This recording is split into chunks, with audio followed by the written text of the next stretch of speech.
নমস্কার, কৃষ্ণা লাইফস্টাইল ব্লগে আজকে কুমড়োর পকোড়া আর বেগুনি যাকে বলে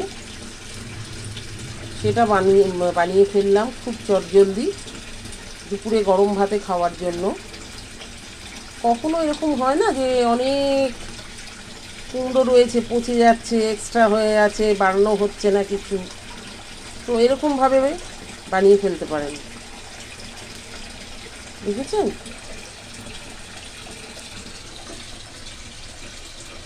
কুমড়োর পকোড়া আর বেগুনি দেখুন সুন্দর করে বানিয়ে ফেলবেন। বাড়িতে ছোট বাচ্চারা যারা কুমড়ো খেতে চায় না, ভেজিটেবিলটা খেতেই চায় না বাচ্চারা, সত্যি কথা বলতে, তো তাদের জন্যই। এবং বাড়ির বড়রাও বিকেলবেলা একটু মুড়ি খেলেন, মুড়ির সাথে যদি এরকম একটু তেলে ভাজা হয় কেমন লাগবে বলুন। আমি তো বাইরের